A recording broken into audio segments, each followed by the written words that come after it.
Look, if you're in a toxic workplace, you're not going to be able to outdo. If there's bullying and civility and it's a toxic place for you, get out. If you're lacking boundaries, if you're lacking alignment, you've lost a sense of purpose. You really don't see the meaning in what you are doing. This is also a leading cause of burnout out there. There are other jobs out there, and certainly I'm sure you can resonate, but actually that's a big win if you leave those places. So we put the oxygen mask on our patients, but we very rarely apply this oxygen on ourselves, even when we are gasping for breath.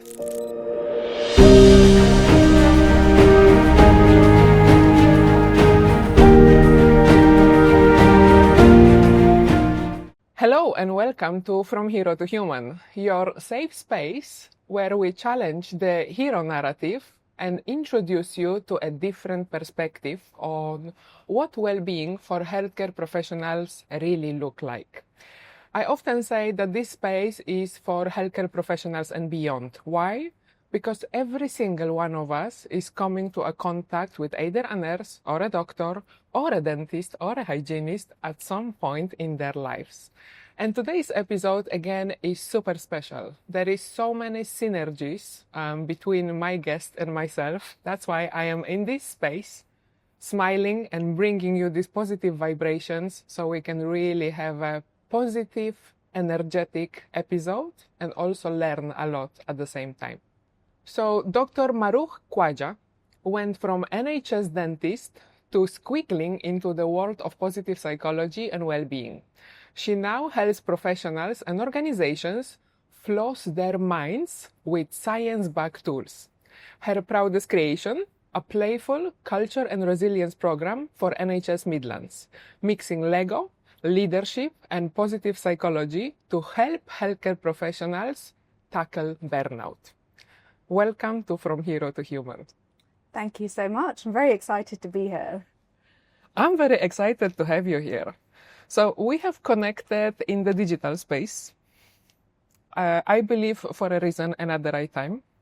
And when you started exploring your journey and my journey, there is a lot of synergies. So we have both worked in the NHS.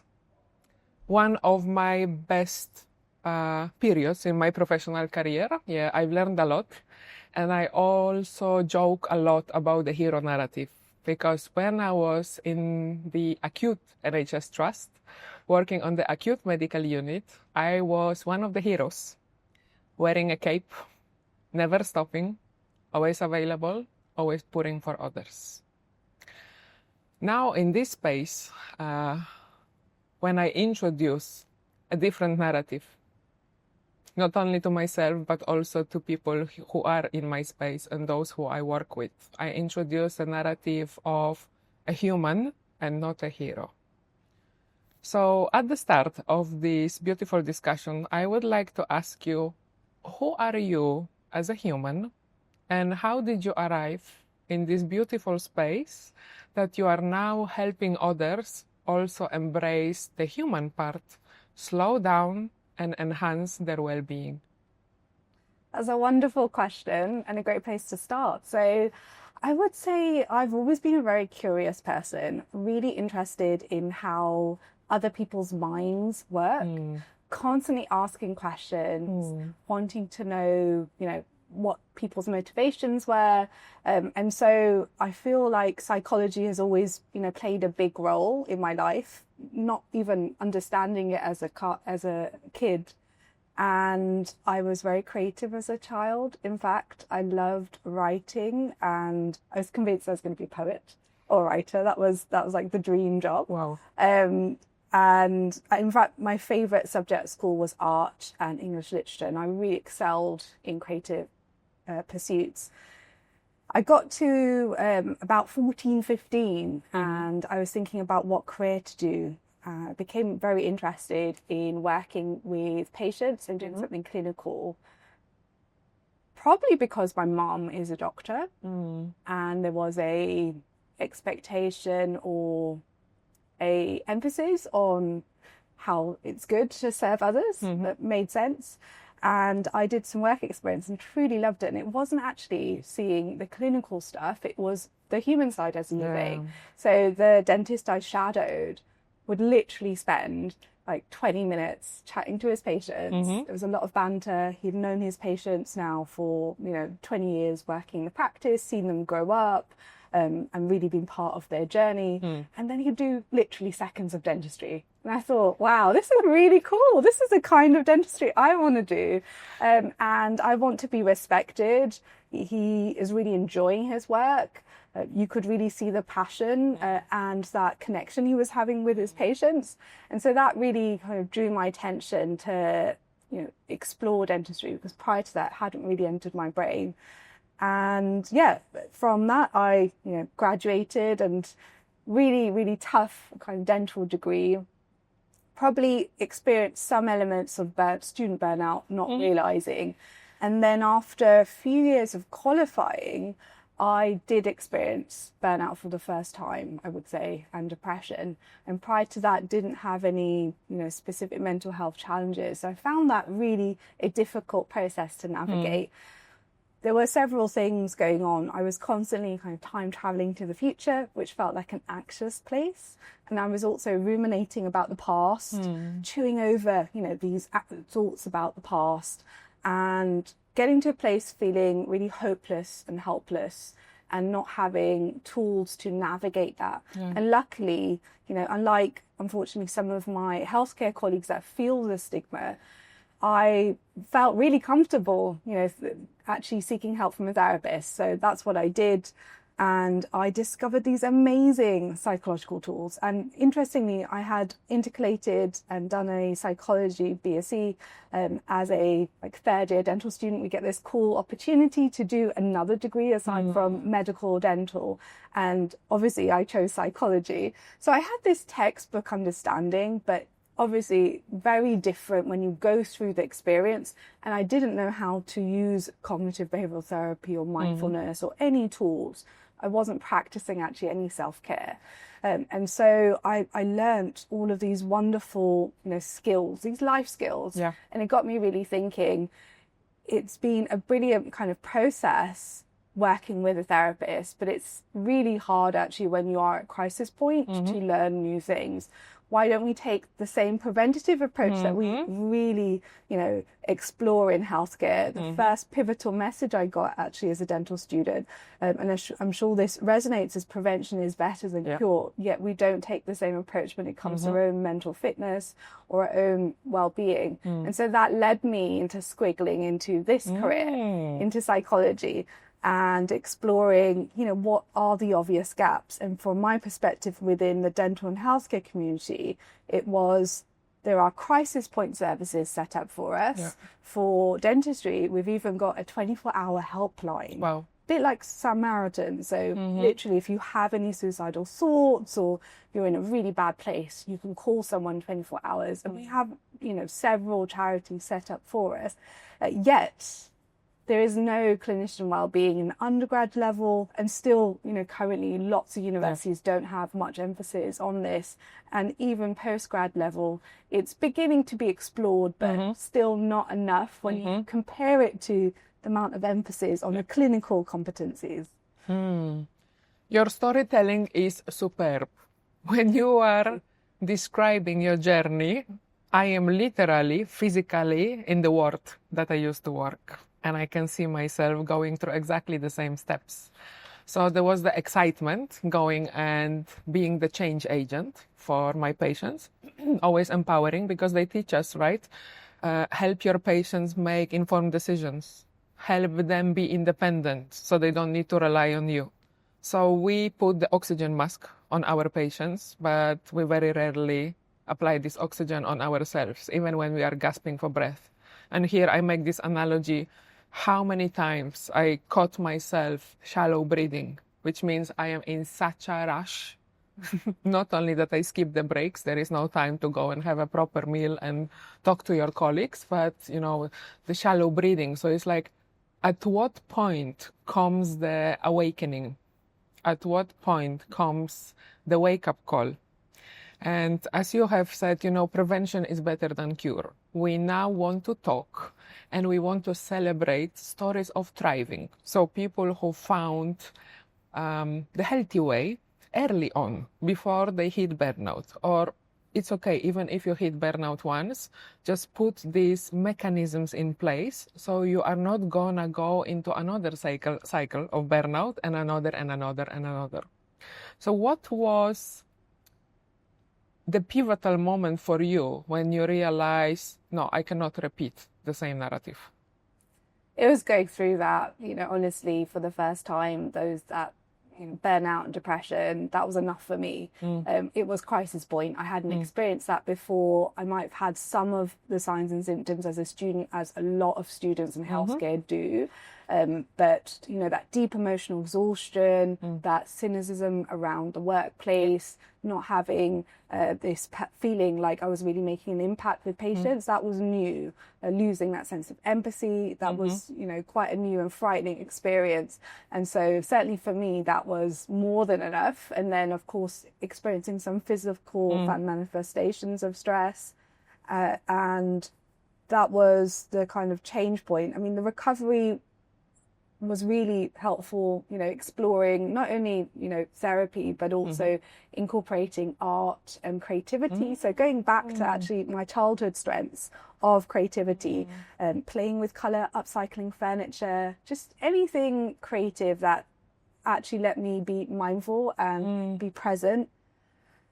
That was really beneficial, as well as being mindful outdoors. Yeah. That was brilliant. So using nature, honing into my senses and slowing down, and even using photography to hone into colors and be mindful. So finding creative ways of actually practicing mindfulness for the first time. That all helped. And it would, reflecting on it now, it feels like a story of post-traumatic growth. And so I feel like having gone through that experience, I'm in such a better position to really manage not only my mind, but be appreciative of the factors that, actually cause burnout in the first place. It isn't just I was lacking the tools, but also I was in the practice that had a toxic work culture, there's bullying, instability, and that's a big portion of burnout. My values didn't align with the practice I was in, the environment I was in. When we look at the literature, certainly values misalignment is a big factor for our burnout as well. And then obviously there were some individual factors too. So all of that really helped me then think about, well, I feel better now. What can I do in this space? It's not enough raising awareness. From my perspective, this was so I founded My Ninja 2019. So this would have been 2018, 2017. And there was more of a conversation within the dental healthcare community around burnout and mental ill health. Yet nothing around solutions. It was very much about raising awareness. And so I then, from my perspective, it was just thinking, what's the obvious gap here? Like, we're not talking about the potential solutions. And I did a deep dive actually into the literature. Actually, there's a vast amount of research amongst medics and healthcare professionals, dental less so at that point, but certainly medical and healthcare, massive amounts around both the psychological intervention, so cognitive-based, mindfulness-based, positive psychology, self-compassion focused programs, wonderful things, out there that not only kind of reduce those negative well-being markers, the burnout, anxiety, depression, the suicidal thoughts, but equally as important, increase those positive well-being markers, life satisfaction, compassion satisfaction, which is the joy that you get for treating your patients rather than that draining feeling that we might get. All of those aspects. So it's been lovely to see that. That's on the individual front, but there's also research around the organizational side of things as well. So how we can tweak practices, environments, so that, employees and healthcare professionals can actually feel good at work, have this sense of meaning, feel really engaged at work. And then, of course, this totally feeds into better patient care, right? So it makes a lot of business sense as well as human sense to invest in well-being from both sides. Absolutely. And one of my one-liner slogans is Stress and burnout is not a mandatory tax that we need to pay for professional success in healthcare and beyond. I think there is another synergy in there. I got frustrated, I got angry when I've witnessed the same systemic issues, plus on the other hand, the individuals lacking the skills. Because I remember myself, I lack the skills. Emotional intelligence is not there, so there is no emotional regulations because I don't recognize why do I feel this way. If I'm angry, frustrated, getting cynical, I don't know these nuances, these intricacies. So how can I find the solution? And here is where the action comes. We need to start implementing these awareness actions for healthcare professionals. We need to give them the science. So that's why I've created the mental agility framework. And coaching is not enough. Mentoring is not enough if people don't understand the what. So from the what, we can move to the why. But also, thank you for mentioning the sense of purpose and alignment with what we are doing in a professional space. If it's not there, this is also a cause of burnout. So it's not only your toxic employer or, I don't know, unhealthy workplace, but if you're lacking boundaries, if you're lacking alignment, you've lost a sense of purpose. You really don't see the meaning in what you are doing. This is also a leading cause of burnout out there. So it's like a very complex situation, but when we are able to break it down into small, digestible pieces, it becomes easier for us to understand it and then to find the solution. So in these conversations, often we bring science, we bring evidence-backed tools, and also definitions. So what is a definition, a real definition of mental fitness in healthcare? So the way I define it is just breaking it down very simply. So when we're talking about mental fitness, we're talking about the mind and how the mind is feeling and thinking. So if we break that down a little bit more, we're talking about, how we're being self-aware, checking in. How is our mind feeling currently? Our level of positive emotions to negative emotions. We're talking about our emotional resilience. So our ability to navigate adversities, challenges in life, and actually use our internal and external resources. So things within ourselves, like our mindset, as well as, reaching out to others. That's a big part of resilience. So we've got those kind of aspects when we're talking about feeling good. In terms of thinking good, we're talking about the quality of our mind. We're talking about our ability to think flexibly. So when there are problems, how do we, tackle that? How do we problem solve? As well as creating a certain thought pattern. So mindset, and that could be, in positive psychology, we're talking about building a growth mindset. So a mindset where we feel like we're constantly learning and growing and developing, and we persist despite the challenges, and actually the failures are part of the process of learning. We're talking about building a compassionate mindset, which is very much around, building that kind, loving inner voice as opposed to the harsh inner critic. And then we're also talking about building that optimistic mindset. So, building a sense of hope about the future, more hopeful future. And also working on things you can control and letting go of the things you can't control.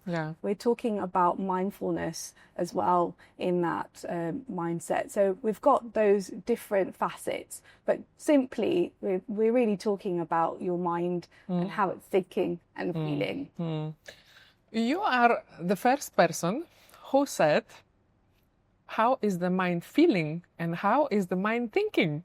Because when we talk or think about the mind, we only think about the thinking process, because this is first that comes to our mind, or this is how we are conditioned. This is the narrative that we've been embracing. So let's explore more about the feeling of our mind. Absolutely. I mean, the way I'm thinking about it is when we're checking in, we're really wanting to know how we're feeling emotionally, that side of things, and then psychologically, the thinking part. So what's the quality of our thoughts? Are they Are you finding that you're experiencing more unhelpful, negative thoughts as opposed to positive? It's very normal to have unhelpful thoughts, but what's currently on your mind? We're talking about also your sense of feeling engaged and your sense of meaning and purpose. That's part of it.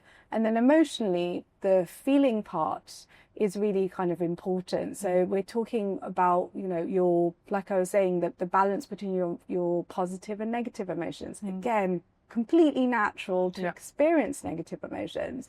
In positive psychology, we want you to find ways so that you can manage your negative emotions in helpful ways.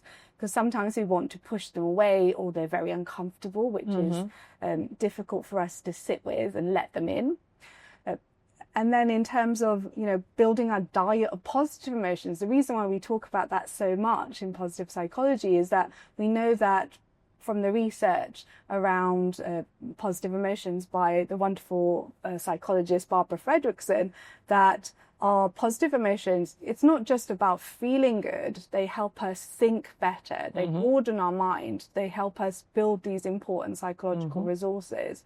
And so there is great value to positive emotions. And it isn't certainly about the very, it isn't about those ecstatic emotions like tremendous happiness and feeling elated, but we're talking about those humble emotions as well. So awe, curiosity, zest, these are very wonderful, uplifting emotions that we experience that are fleeting at times, but really help us, like I say, like build resilience, to build physical fitness, to reach out to others. So how can we hone into that side? Certainly the research, for example, from Martin Seligman as well, where he, created this framework, the PERMA-H model. Positive emotions are so central to that framework. And that framework is all about what are the levers in terms of increasing our well-being, our mental well-being, physical well-being, and positive emotions. Increasing a diet of positive emotions is one of them. So, feeling good is a big part of mental fitness. Thank you for this a mini masterclass No worries. in positive psychology and how thinking in a positive way and feeling in a positive way impacts our well-being. So going back, let's say 10 years, I was that skeptic. I would not engage in mindfulness or meditation and even talking about happiness. Simply, I did not understand what that was. And I can still recall there was a free training in my NHS Trust on mindfulness. I think I was still during my nurse training. I signed up. It was on my day off. I went, I attended. I did not understand much. I really put effort to be there, to be present, to gain at least the theoretical component. I did not understand much. It wasn't the right time for me to embrace this type of awareness or this type of concepts. It's only for the past, I would say, 6-7 years when I really went deep into coaching, positive psychology. I really wanted to understand why our mind works this way. It was easier for me to then embrace a specific tools, right? Even use of art in coaching or therapy or any CBT type of intervention. So I would like you to also explain us in a little bit more details the framework that you have created, the culture and resilience concept that you have used with NHS Midlands. What interests me is the details. How can we use these specific tools? If someone who is watching us and they want to start, can you give this micro tip so they are able to do it just within their own environment? Yeah, absolutely. Great question again. Similarly to you, I was such a big skeptic, and I feel like healthcare professionals specifically are, because it sounds so wishy-washy, doesn't it? Anchoring to the breath, how can that, and slowing down meditating, doing nothing. How is this helpful? So completely understandable. For me, actually, the tipping point was the neuroscience. So understanding that the brain is neuroplastic and structurally changes through the practice of mindfulness, seeing the research from kind of decreasing the grey matter in the amygdala to increasing the prefrontal cortex and hippocampus, and its impact on the cognitive side, the thinking side. So, storage, memory, stress, all of these get impacted by this practice. Really was a game changer for me. So I completely understand that. So with the NHS Midlands programme, absolutely dream project to be part of. I was approached by the Dean of Education a couple of years ago now. So we're almost at the end of the second cohort and we go into the third one in September.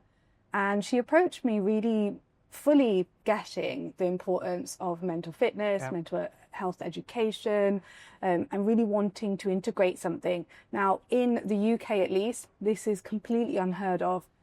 Even I would say globally in the dental space, there are no programs that focus on psychoeducation for the clinician or the trainer. And so she approached me to really think about designing a program and delivering it to both the foundation dentists. So these are newly qualified dentists that are so scared. They have gone through the system, they've learnt a bunch of skills, but they don't feel ready at this point. And they're thrown in the deep end, they're seeing patients. So there is a lot of psychological challenges that they need to manage. And then you have the trainers that are looking after them.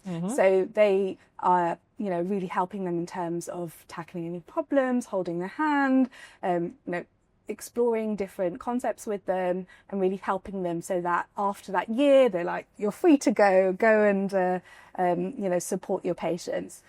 And the way I thought about this program was, let's bring the psychological tools, the evidence-based tools. So let's bring mindfulness, let's bring cognitive behavioral therapy, positive psych, resilient skills, self-compassion, all of the different, tools that we can draw upon from the literature. But let's frame that in the context of what a newly qualified dentist will be experiencing. So the resilience workshops that I've been doing, it's a year-long program, some face-to-face, some online. They have been really, really interesting, but focused very much on 4 key aspects. So how do we, first of all, manage complaints better? So in the world of dentistry, we're taught about the dental legal aspects of managing complaints. And complaint management, as you know in healthcare, is just completely normal, natural part of working with patients. And so you need to get good at this. But no one teaches us, as you said, around emotional regulation. You can't do the dental legal stuff until you feel calmer in yourself so you can be present with the patient. So how do we manage complaints better? And even how do we prevent kind of complaints? So we've got that component to it. And then, with that, we're talking about mindful listening. We're talking about using mindfulness and self-compassion in the moment. And that's really crucial because, look, when you're experiencing a complaint and the patient's unhappy, you might have a series of unhelpful thoughts, catastrophic thoughts, which is completely natural. And you might think this complaint is going to go to the GDC, so that's a regulator for us, or whatever it might be. You're going to the extreme end often, the worst case scenarios. You need something there in the moment. You can't call a friend at that point, can't go to the gym, there's no yoga for you right now. You need to have a tool. And so mindfulness can be really important here. So it might be simply, let's take a deep breath. Let's make the out breath slightly longer than the in breath. So we're triggering that parasympathetic nervous system and inviting a host of potential positive emotions. Let's catch that thought and notice that thought and say to ourselves, maybe, I notice I'm having a thought that this complaint will go to the GDC.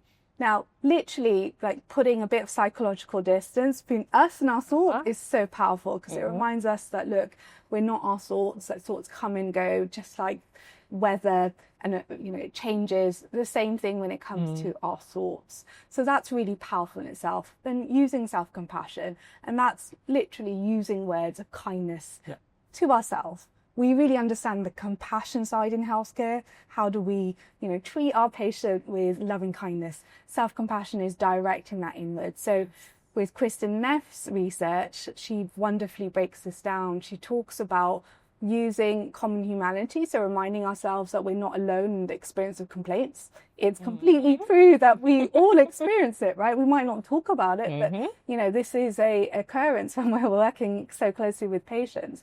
And then the last aspect is self-kindness. So how can we use words that resonate deeply with us, that soothe us, right? So that might be like, I'm so sorry you're going through this. You know, I got your back. I know you've tried everything for this patient. We're going to get through this. You know, whatever words that resonate with you the most. And it could also be using physical gestures. So it might be you know, squeezing your arm, your hand. You know, your patient doesn't need to see this. These are very small micro gestures, and we know that increases oxytocin, which really helps to bring us a sense of calm and really makes a difference in terms of the neuroscience of our body. So these are, you know, simple. These are actually very simple techniques. Yep. You don't need training in that. It's just more reminding yourself to start practicing this, and more you do it becomes a habit. So we explored the complaint side. We also explored imposter syndrome because it's absolutely massive. When we graduate, like I said, we've learned some clinical stuff, not enough. And we don't feel potentially ready. We're anxious. We haven't met all different types of patients. We're still learning how to communicate. There's so many aspects of the job that are feeling alien to us. Yep. And so we don't feel confident. We feel like we might be found out as a fraud for sure. And so, you know, it's a very, very scary experience. And so it was using, in terms of the tools, how can we then help you, you know, feel a bit more confident? So that was drawing upon, again, self-compassion and mindfulness, but also around Bendora's work around self-confidence. And so part of that was exploring strengths. So strengths are positive parts of our personality. These are things we're inherently good at. Now, no matter how early you are in your career, you have strengths. You have unique gifts and qualities, you know, and that could be empathy. You really connect well with your patient and you can put them at ease. That is a super skill, considering how many of our patients are anxious. You know, in the medical space, as a patient, you know, if you think about it, they are walking into, you know, anxious territory. It's very fearful. We don't quite know what's going to happen. Things are out of our control. And so, you know, that sense of empathy is important. It could be humor for you. Maybe you really know how to make your patients laugh. And that's a superpower. Again, not only for anxiety, but also like building that connection, making you feel more engaged, bringing a sense of meaning, preventing complaints. All of these are big parts of it. So part of that was exploring strengths. And then we also explored burnout. So an obvious one, but we explored, you know, tools and strategies that we can use. Some of that was around the organizational side. So really realizing as a newly qualified clinician, look, if you're in a toxic workplace, you're not going to be able to outdo and improve your situation. It doesn't matter how mindful one is. If there's bullying and civility and it's a toxic place for you, get out. There are other jobs out there. And certainly, I'm sure you can resonate. We sometimes stay in practices or workplaces that, because we feel like we don't want a gap in our CV, that it's somehow reflective on our ability to cope or our resilience. But actually, that's a big win if you leave those places and you go to places where you can thrive and flourish. There are those places for sure. So, you know, exploring kind of burnout on the organizational side of things, but also the individual level. So what kind of strategies you can use. So again, drawing upon the research and the literature already, you've got, firstly, your awareness around burnout. It's such a commonly used word. We don't know what it looks like in terms of how we think, feel and act. And so exploring, firstly, that self-awareness piece, and then simple strategies one can do in the day, baking those in. I think that's really important. What I've noticed training thousands of dental and healthcare professionals now is that there is no rest or recovery really baked in. Sometimes there's a little bit at the end of the day, but it's certainly not baked in during the clinical day. You know, the day when you're with your patients at work, it's just not explored. So what can you do without kind of making this a massive to-do list? What can you do that is seamless? And this could be simply, you know, whilst you're performing treatment on your patients. So in dentistry, that's delivering local anesthetic, it's waiting for the composite to cure, it's waiting for the alternate to set. You know, there's so many times when you can practice mindfulness and taking a deep breath, taking a moment to nourish yourself. So could you do that? You know, we're often wearing a visor or a mask. A patient doesn't necessarily see us taking deep breaths. You know, it could even be, you know, during moments where we're donning PPE on and off, you know, or writing notes. You know, there's so many opportunities. Could you take a walk at lunch, you know, providing the weather is reasonable? Like if it's sunny and comfortable, could you get out of the office, out of the clinic and, you know, go for a slow nature walk? What can you see, hear, smell, hone into those senses? You know, is there a way you can also, during treatment, when you have those unhelpful thoughts and you've got that thought pop up, I'm not good enough, you know, is there a way you can use self-compassion or mindfulness, cognitive behavioral therapy in that moment to help support yourself? So we then kind of really catered around those typical scenarios. And so that meant I had massive buy-in from the newly qualified, because it was, okay, yeah, I'm going to go through these the experiences, I get it. And okay, I know at least the tools and I've started playing around with them. So that's been really useful. And then with the trainer component, we worked on the culture side of things. So training the person, the dentist that looks after these newly qualified, you know, more about mental health first aid. So recognizing the early signs of mental ill health, how to signpost appropriately, recognizing the strengths of the trainee so that they can strength spot and really help build their self-confidence, which is really kind of crucial in this first stage, and exploring positive practices for teams. And this makes an organizational impact, which is the bigger impact really than the individual.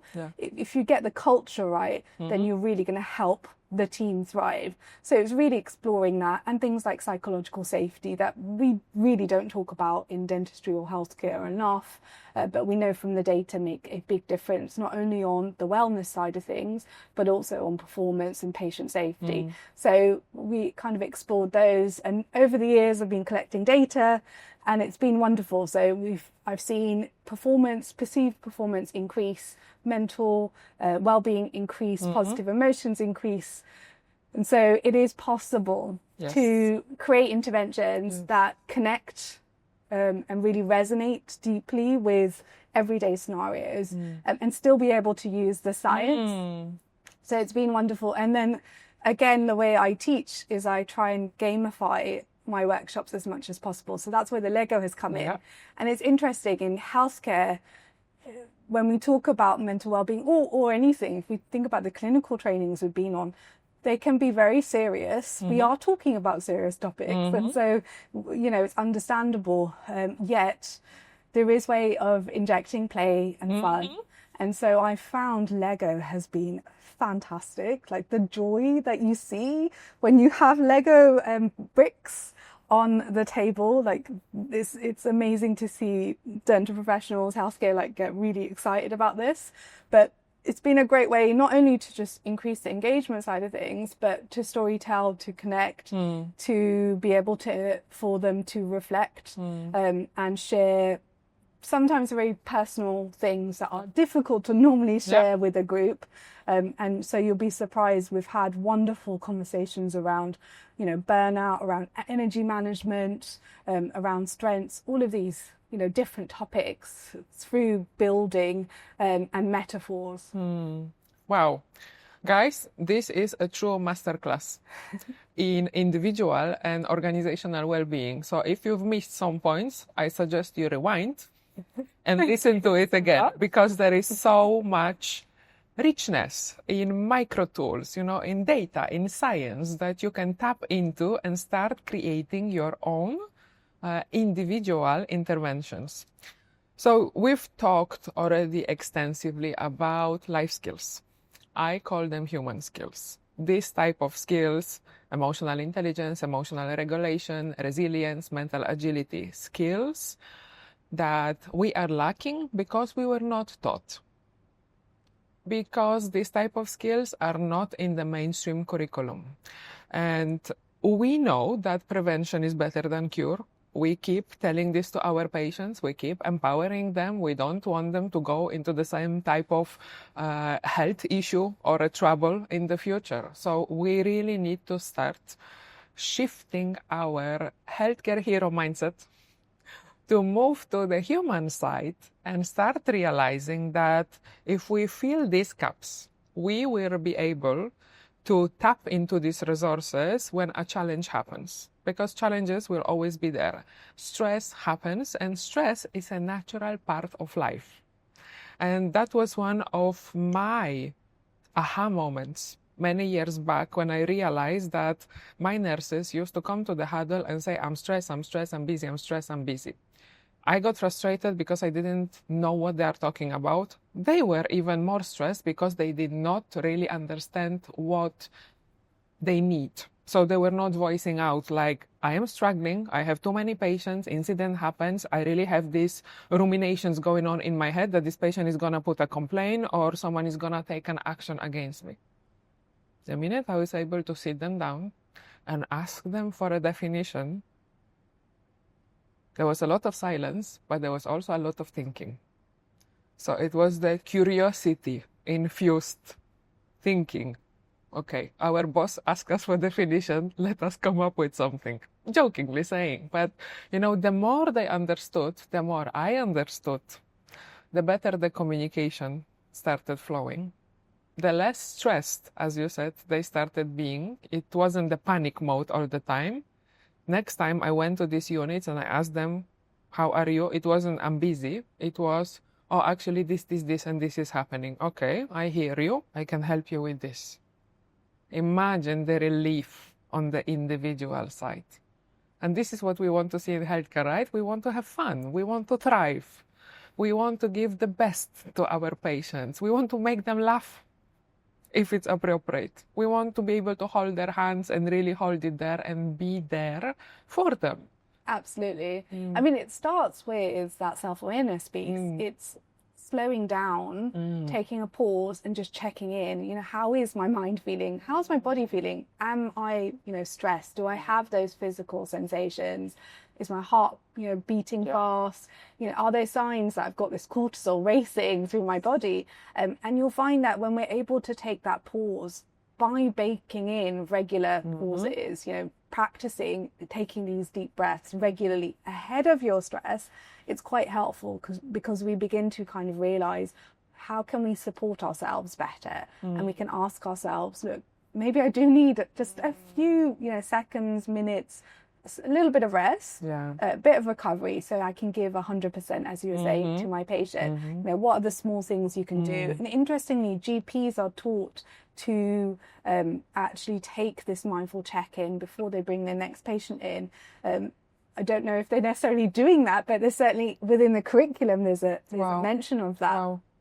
But in dentistry and other healthcare professions, certainly, as you were saying, it's very much patient-centered, and it needs to be. Yet we need to balance it with also nourishing ourselves so that we can give that 100%. But it certainly does start with that self-awareness piece, and then once we're realizing what we need, what support we might need from management, then we can express that because we know what's going on. And so that's really a powerful position to be in. When you keep repeating baking in, for me, it's almost forming a long-term strategy. So we need to put some effort, we need to add some ingredients, make that cake or a pie or whatever is the favorite dish for you, and really bake your own recipe for resilience, not for surviving, for thriving. And resilience, not for surviving. And I remember another pivotal moment was, how can I incorporate these mindfulness moments in my daily routine in a day when I had back-to-back meetings in my executive role? I came across with a training on LinkedIn. A gentleman called Dave Crenshaw was explaining intentional processing breaks. The key word in here is intentional. So in my work calendar, I would put processing breaks. It can be as short as 5 to 10 minutes. I sit down with myself and I ask myself, what am I feeling? How am I feeling? If there is any uncomfortable sensation, where is it sitting? Where is it in my body? What do I need to do? Do I need to get up, stretch, shake it off? How is my face looking? Do I see any tension? Maybe I need to put a smile. Stand in front of the mirror and smile. So, these intentional micro moments. Initially, again, I was skeptic. How do I go into my office and sit there for 5 or 10 minutes if I am used to run continuously from one meeting to the other? Then I started practicing. Okay, it's working. My secretary started saying, what are these blocked times on your calendar? Can I book another meeting? No, you cannot. You can only call me when the CEO is calling. Then I will run. There is no other occasion I will break this practice. That's brilliant. Brilliant to see that. And I started introducing it to my team. Of course, their mindset is same like mine at the beginning. Like, we can slow down? Are you telling us that we can just sit still at our desk and think about our feelings and how are we doing and do we need anything? Every change is uncomfortable. I would say no, every majority of changes are uncomfortable. But when you just push through the discomfort, the solution is there. Absolutely. And just kind of drawing upon what you're saying, this energy management is so crucial. I see this time and time again when I talk to anyone in healthcare. As you were saying, we're constantly looking after others and we're not really thinking about our recovery. If we look at sports psychology and athletes, however, though, I think it's quite useful thinking of ourselves in that way because, with as you were saying, we're seeing patients sometimes back to back, double booked at times, triple booked. I've had that situation working in the NHS over the last 15 years. As athletes, they are spending time on the court, and it might be high intensity activity that they're doing, but they're also balancing that with recovery, with rest days, right? But we don't, double down and prioritize the rest as much as the productivity. And so it's that mindset shift around it's okay to rest, and actually by resting our mind, we're going to be more creative, we're going to perform better, we're going to have better patient outcomes. So it's, a different shift, and it can be really difficult in healthcare contexts where we're so, naturally perfectionistic. We are very highly driven, goal-orientated, which often means, seeing more patients. And so it's kind of unpacking some of this. So we prioritize actually what it means to perform well and optimal performance, and baking that, as I was saying, that rest and recovery, and framing it as a useful science-backed way of performing and maintaining our happiness within the profession. Yeah, I love it. Another picture comes to my mind. It's not only the hero narrative, but I used to sprint the marathon. Many of us used to do that. So you are running at 200 kilometers an hour without stopping for a very long time. Yes. And then the rest comes when I go on holiday after 3 or 4 months, after doing sometimes 60 hours a week or 20 shifts in a month. Yeah. And then I realize I'm not really resting during that rest period because my body is exhausted. In a survival mode. Yes, my body is exhausted. And here you start, when you have that chance to reach that awareness before crashing on that wall or crashing on that rock, stop. And stopping is extremely difficult. And this is where I want to stop and talk a little bit more. How do we approach these individuals who are in survival mode? Because I had many questions asked, and I learned science from Joe Dispenza. How do you move these individuals from this high-intensity emotional state? Otherwise, it's impossible for them to hear the message that we have for them. So someone who is in survival mode will not hear my talk about well-being. It will be even more annoying to them. They might be more irritated, like, how can you tell me to slow down? I cannot see a different perspective. I cannot consider a different scenario at this point. Yeah, I think it's really difficult when you're in that situation, but it really does start off with realizing that you're in that survival mode in the first place. There is a famous energy and emotions model that I explore in my workshops that breaks down us in different zones of energy. So, sometimes we're in, as we say, the survival mode. Other times we're in a burnout zone. Other times we're performing well and we're in that performance zone. Other times we're in a recovery zone. So recognizing that, look, actually, I feel as though I'm constantly on edge. I'm feeling really stressed, really not enjoying life right now. And once we start kind of recognizing that, yeah, that resonates, that makes sense. And that's the first step really into thinking about how we can make small tweaks. Because we're really thinking about, okay, if you're in that survival zone, what are the small things that I can do to actually move to recovery? So you wouldn't want to go from survival to performance. Yes. We're talking about survival to recovery zone. So what's restful for me? And maybe what's restful for you is going outside, weather permitting, in the sunshine, and just savoring the sunshine for a few minutes. Something really, really small. We've all got a few minutes. We might sometimes be drawn to unhelpful coping styles, which is completely understandable, like doom scrolling when we're stressed. But is there a way where we could catch ourselves and say, oh, okay, yeah, I'm doom scrolling. Let me just put my phone down for just a moment. I'm just going to go outside. And if you're fortunate to live near a green place, that can be quite useful. So you can practice mindfulness by honing into the five senses. What can I hear? Can I hear the birds singing? What can I feel? It might be that you're under the sun and you can feel the sun rays, and that feels good. What can I smell? What are the different textures I can feel? Run your fingers across the leaves and the trees. Actually honing into your environment. There's small ways you can practice grounding yourself. Maybe that doesn't resonate. Maybe that isn't your thing. So finding, small little tweaks. Maybe for you really, really want to talk to someone that you love. And so maybe it's about kind of connecting with a loved one or a friend. Maybe it's baking. Like that brings you joy. That's your self-care. That's your rest. So is there something you could make that will nourish you?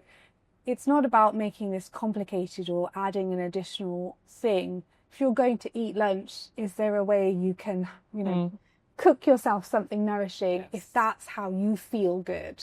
And it could even be, perhaps running is good for you, or listening to a podcast, or painting, or colouring, or knitting. It's just discovering those little ways that you can get to recovery. Now, it might be you have no idea. So what do you do in that situation? And it is about experimentation. So it's thinking, okay, I know, I can write down some ideas. I'm just going to experiment. Let's just try something out, and let's see how it lands. Did it feel good? Did it increase my positive emotions? Did I enjoy it? I didn't enjoy it. Fine. I won't do that again. I'll try something else. For me, I don't particularly like exercising at the gym. And so when I was exploring like increasing physical fitness, I thought, okay, how can I inject fun, play, which is often my go-to. And so I got a trampoline and started like trampolining. So again, like get creative and thoughtful in the ways you can integrate your joyful self-care moments. I would try and avoid just relying on TV for hours. Certainly that could be a sign of burnout. So of course, enjoy your favorite show, but think about actual activities that get you feeling more rested, and that feel perhaps engaging to you as well, bring you sense of meaning. That can be quite useful. I love it.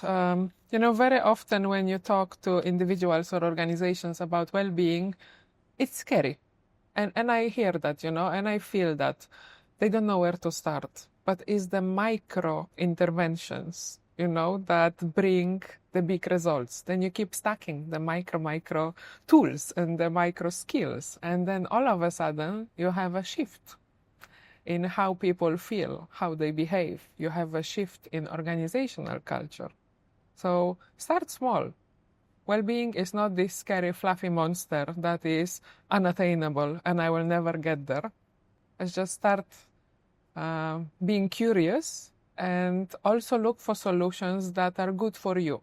Not because there is an influencer or there is a program advising this. It really needs to feel good on an individual level. And then when you notice this change, share it with others because you never know who is gonna benefit from this kind of intervention.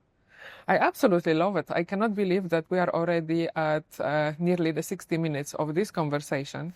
So I want to appreciate you really because you came from UK on your travels. This is how we connected. So I'm really excited that we manage for this to happen. So I appreciate you, and really I appreciate you for sharing your positive energy. It's not only because you studied psychology and you know a lot about positive psychology, but there is a real, almost tangible feel, you know. And I often say in this podcast that when I choose my guest or my guests choose me, is the energetic match, is the synergy of energies. We don't have to agree on everything that we are saying because we have various expertise, and I really enjoy learning from you. So the baking definitely is gonna stay with me because it's a creative way how to explain to individuals how to bake their own well-being strategy. And of course, I learned more about the creative tools and how to put it in a bigger picture. So I really appreciate you, and I want to thank you for this opportunity to share your wisdom with our audience. Any final message, anything else that you would like to highlight? But I also wanted to extend my gratitude to have me on here. It's been such a pleasure to talk to you in person, and likewise with the energy. So yeah, absolutely have loved today. I think I would like to just emphasize that there is no one size fits all. It's very much about looking at the literature and the research and thinking, okay, so there are some strategies that I know have got some evidence, but how can I make that feel more like, you know, myself, and inject a bit of fun and play and pleasure into it. Just to give like a fleshed out example of this, gratitude is a well-known practice, you know, writing down 3 things you're grateful for and why. And my take on this is playing gratitude ping pong, especially on those days of, you know, hardship where we've had those really crappy days, right? And we just really want to hone into what's working well. And so with my husband or in workshops, I will encourage, you know, participants or me and my partner to go back and throw, just like we do in ping pong, sharing our wins, patient compliments, things that have gone well. The smaller things, the better at times, because we're really kind of honing into those details. And it's such a joyful way to remind ourselves that things are going well, and there is abundance and optimism. And that is especially uplifting in a world where it can feel quite negative and there is so much turmoil currently. So how do we hone into that? And it's just thinking of those small little tweaks. What can you do that really sit with you, that bring your energy to that activity and see what works. Beautiful. Gratitude ping pong. Another takeaway, I'm sure for you as well as for me. So I know that you like what you hear and what you see in here. The energy here is quite a different level. It's not your usual podcast. We share not only the positive energy, but also a lot of lived experiences and a lot of micro tools and micro skills that you can apply on your own individual level and then start creating that ripple positive change in your ecosystems. So please, please, please, not only subscribe, but also share it with your environment.